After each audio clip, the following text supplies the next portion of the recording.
ሰላምና ዳጣን ማስመረምርበት ነው። አንቺ ልጅ ግን ከምርሽ ነው ይሄን ጥያቄ ጠየቅሽ?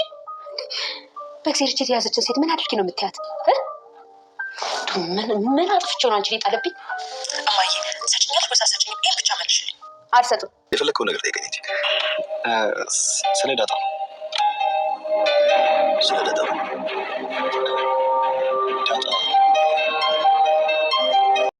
ናታን አቶ ደረጀን ሊጠይቅ ያስበው ነገር አቶ ደረጀን እጅግ አስደንግጦትም ነበር። አቤጌል ዳጣን እጅግ አስቆጥታት አናዳትም ነበር። ወይዘሮ ሰላም የልጇን አባት የምታሳውቃቸው ምጥ በያዛት ጊዜ እንደሆነ ነግራቸውም ነበር። ሰላም ጤና ይስጥልን ውድ የዚህ ቻናል ቤተሰቦች እንደምን ከረማችሁ? እንኳን ወደዚህ ቻናል በደህና መጣችሁ። በያላችሁበት ሰላማችሁ ብዝ ትርፍርፍ ይበል እያልኩ በዚህ ቪዲዮ የዳጣ ድራማ ነው ይዤ የመጣሁት። ቪዲዮን እስከ ማብቂያው እስከ ፍጻሜ እንድታዩት በአክብሮት ጋበዝኩ። ቻናሉንም ሰብስክራይብ በማድረግ ቤተሰብ እንድትሆኑን ግብዣዬን አቀረብኩ።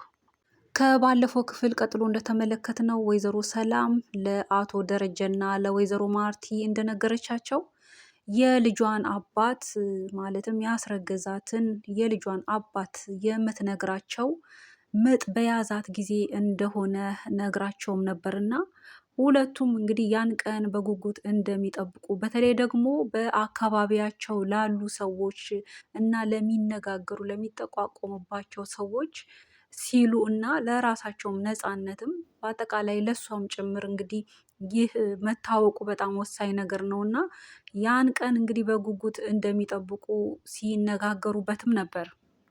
እንግዲህ ወይዘሮ ሰላም ይህንን ሚስጥር እስከ ሞቴ ድረስ ለማንም አልነግርም ብላ ያቆየችው ሚስጥር ነው።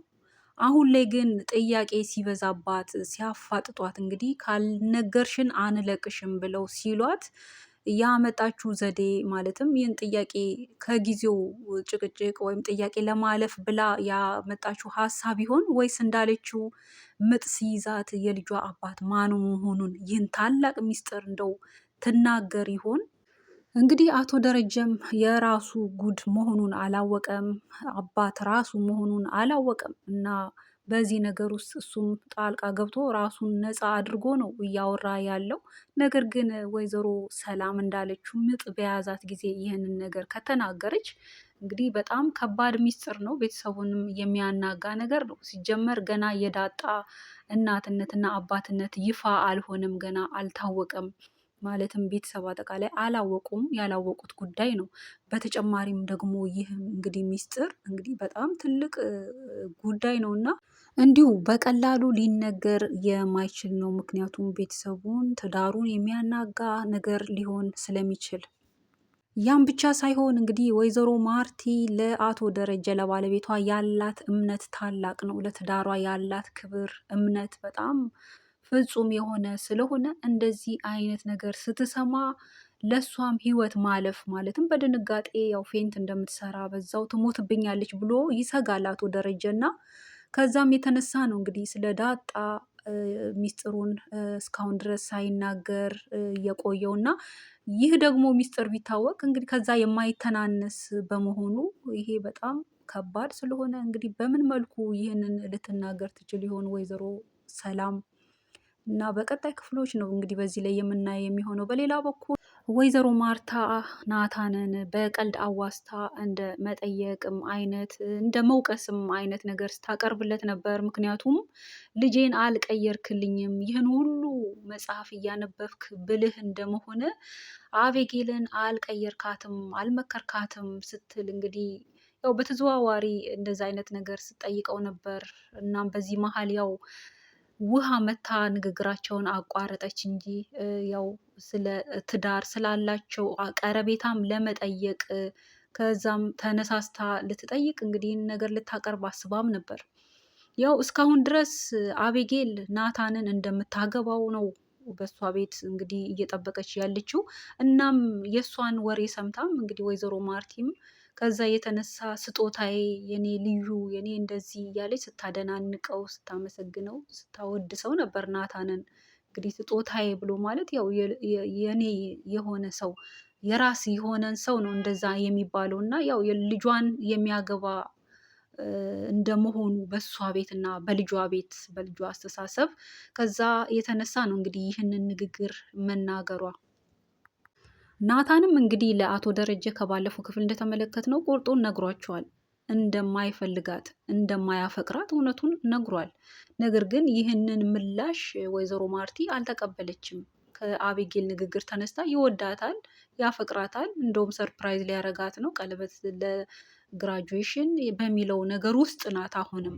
እናም አቤጌልም አሁንም ጣቶች ያምራሉ ለቀለበት ለእንደዚህ ለእንደዛ እያለች ያው ዳጣንም ለማስቀናት በዛ ላይ ደግሞ ሀሳቧንም ነው እንግዲህ ከውስጧ የምታስበውንም ነገር ነው እየተናገረች የነበረው። እናም ይህ ንግግሯ ዳጣን ትንሽ ቅር ያሰኘም ቢሆንም ይበልጥ ግን ዳጣን ያስቆጣው ነገር አቤጌል ስለ ወይዘሮ ሰላም የተናገረችው አስቀያሚ የሆነ ንግግር ነው። እንግዲህ ወይዘሮ ሰላም የተከበረች ሰው ናት። እንደ እናት ልታከብራት የሚገባት ሰው ናት እንዳሳደገቻት መጠን። እናም አቤጌል ግን ያን ያህል እንኳን ክብር ልትሰጣት ይቅርና ስትናገራትም እንደው ምንም ለከት የላትም እና በሰውም ፊት ሆነ በፊት ለፊቷም እንደፈለገች የመጣላትን ነው የምትናገረው እና ከዛም የተነሳ ያው እንደ ልማዷ ያንን ቃል ከአፏ ስታወጣ ይህ ቃል ሰላምን የተናገረችበት መንገድ ዳጣን እጅግ አስቆጥታት ዳጣ ደንፍታ ተናግራ ተቆጥታ ተነስታ ትታ ሄደ ነበር። እንግዲህ የዚህን ጊዜ ናታን ዝም ነው ያለው። እሱንም ያስቆጣ ነገር ነው እንግዲህ ይህ የአቤጌል ንግግር። እንደገና ደግሞ ቀለበት ለቀለበት ጣት ያምራል እንዲህ እንዲያ ስትለው በጭራሽ የማይሆን ነገር እንደምታወራ እዛ ጋር ቁርጡን መናገር አለበት ከዳጣ ጋር፣ ያውም ዳጣ ፊት ለፊት እያለች እንግዲህ ዞር ብሎ እሷን አይቶ መልሶ ደግሞ ጣቶችሽ ያምራሉ ብሎ ማለትም አይጠበቅበትም። እናም ያው ለድራማውም እንደገና ደግሞ የአቤጌልም ነገር የታወቀም ስለሆነ አፏንም ያው ትከፍታለች፣ ነገሩ ታካብዳለች በሚልም ለሞራል ጥበቃም ሊሆን ይችላል እንግዲህ በዛ ሂደት አልፈው ነበር። ነገር ግን ዳጣን አስቆጥቶ ተነስታ እንድትሄድ ያደረገው አቤጌል ወይዘሮ ሰላምን የተናገረችው አስቀያሚ ንግግርም ነበር። ዳጣ ከአቶ ደረጀ ከአባቷ ጋር የምታደርገው እያንዳንዱ ቆይታ እጅግ የሚያስደስታት ሆኖ ያንንም ደግሞ ለአባቷ እያሳወቀች ደስታዋንም እየገለጸችለትም ነበር። እሱም እንደዛው እንግዲህ ከቅርብ ጊዜ ወዲህ ያወቃት ቢሆንም እንደው ቀድሞ ምን ነው ባወኳት እስኪል እስኪቆጭ ድረስ ያደረገው ነገር ነው። የዳጣ አስተዋይነት፣ ተጫዋችነት፣ ደግሞ ብልህነት በብዙ መንገድ እንግዲህ ከአቤጌል የተሻለች ናት። አቤጌል ለስም ተምራለች፣ ፊደል ቆጥራለች። ዳጣ ግን አልተማረችም፣ ዘልቃ አልተማረችም። ግን ከተማረችው ከአቤጌል የበለጠ አስተዋይ የሆነች ሰው ናት እና ከዛም የተነሳ ልጁ በመሆኗ እጅግ እየኮራ ስላወቃትም እጅግ የተደሰተ ከእሷ ጋር የሚያደርገው ቆይታም እንደሚያስደስተውም ነው። እሷም ደግሞ አባቷ ከእሷ ጋር ሲሆን እንግዲህ በጣም ደስተኛ ሆና ነው ከእሱ ጋር ቆይታ የምታደርገው። ምንም የእናትነት ጥያቄ እንዳለ ቢሆንም ለዛም ደግሞ ታገሺ እንዳላት ቢሆንም ነገር ግን አባቷን ማወቋ ብቻ ከሱ ጋር ያላት አብሮነት ቆይታ የምታደርገው ነገር እጅግ ሀሴት የምታደርግበት እንደሆነ እየገለጸችለትም ነበር። እናም ደግሞ ወይዘሮ ሰላም የምታደርግላት እንክብካቤ እጅግ እንግዲህ እንደበዛባት ለምንስ በዚህ ልክ ትንከባከበኛለች በሚል ይህንንም ለአባቷ ስታሳውቅ ነበር። ያው አባቷ ለምን እንደምትንከባከባት ያውቃል። ነገር ግን በቃ ያው ስለምትወድሽ ነው ምናምን በሚል እንግዲህ አልፎ ነበር። እናም ከዚህ ቀደም እንደተመለከትነው ለራሷ ለወይዘሮ ሰላምም እንክብካቤሽን ይሄ ለይተሽ እሷን ማየትሽን ለይተሽ ለእሷ የምታደርጊውን ነገር አቁሚ፣ ተጠንቀቂ፣ ለኔ ስቲ ለትዳሬ ስቲ እያለ እንግዲህ በጣም በጥንቃቄ እንድትንቀሳቀስ እንድትኖር ነገሮች ይፋ እስኪወጡ ድረስ እንድትጠነቀቅ አበክሮ ነግሯት ነበር ለወይዘሮ ሰላም። ወይዘሮ ሰላም ግን በዚህ ልክ እንግዲህ ልጇን በማግኘቷ ይህን ያህል ዘመን ሳታውቃት አሁን በማወቋ እንግዲህ ይህን ሁሉ ኮንትሮል ልታደርገው የማስችለው ነገር ስለሆነ አብዝታ ዳጣን ስትንከባከባት ይህ ነገር እንግዲህ አቤጌልን አስቆጥቶ እጅግም አስቀንቶም እንደገናም ደግሞ ይበልጥ እንድትጠረጥርም አድርጎ አሁን ላይ እንግዲህ አቤጌል ሁለቱንም አስመረምራለሁ እያለች ነው።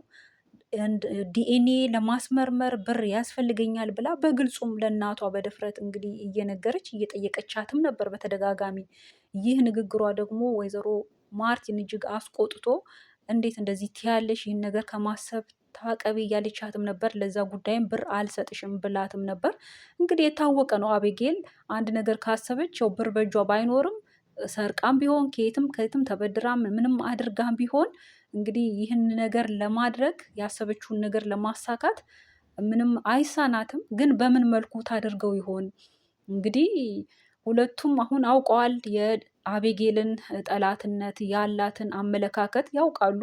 ዳጣም ቢሆን ትጠነቅቃለች፣ ወይዘሮ ሰላምም ቢሆን ነገር ግን በምን አይነት መልኩ እንግዲህ አግኝታቸው ለዲኤንኤ ምርመራ የሚሆነውን ነገር ከነሱ በምን አይነት ሁኔታ አግኝታ ይህንን ታደርግ ይሆን?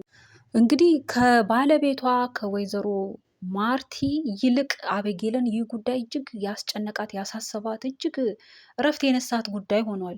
እንቅልፍ ሁሉ ተኝታ ይህንን ሁሉ እስክታስብ ድረስ በዚህ ልክ እንግዲህ ራሷ ወይዘሮ ማርቲ መጠርጠር ሲገባት ይህን ማድረግ አለብኝ ብላ ማሰብም ሲገባት እሷ ያልጠረጠረችውን ጭራሹኑ ያላሰበችውን እንግዲህ አቤጌል ያለ ቦታዋ እንደዚህ የሆነች ነው። እንግዲህ ይህ እንቅስቃሴዋ፣ ይህ ተንኮሏ፣ ይህ አርፎ አለመቀመጧ ለቤቱ ለትዳሩ እንግዲህ መናወጥ ወይም መናጋት ወይ ሰላሙ ለመደፍረስ ምክንያት ትሆን ይሆን ወይስ ተጠንቅቀው ይህንን ነገር ሳታደርግ ትቀር ይሆን? በነ ወይዘሮ ሰላም ጥንቃቄ እንግዲህ የእነሱም ጥንቃቄ ከሌለ እቺ ሰው ከማድረግ ወደኋላ እንደማትል ነው ካልተጠነቀቁ በቀር። በሌላ በኩል ናታን አቶ ደረጀን የምጠይቅ ነገር አለ፣ ለዛም ግን ይቅርታ በሚል በቅድሚያ ይቅርታውን እንግዲህ ጎዝጉዞ ከዛም እሳቸውም አቶ ደረጀም ያው ጠይቀኝ ደግሞ ልጅ አይደለህም እንዴ ምን ችግር አለ የፈለግከውን ጠይቀኝ በሚል አቅርበውት ነበር። እንግዲህ እንዲጠይቅ አድርገውት ነበር። እሱም ስለ ዳጣ ብሎ እንግዲህ ገና ስለ ዳጣ የሚለውን ቃል ከአንደበቱ ሲያወጣ ይህ ንግግሩ አቶ ደረጀን እጅግ አስደንግጦም ነበር። እናም ስለ ዳጣ ምን እያለም ሲጠይቅ ነበር። በዚህ ሂደት ነው እንግዲህ ድራማው ተጠናቆ የነበረው። ያው ናታን ስለ ዳጣ የሚያውቀው ሚስጥር አለ።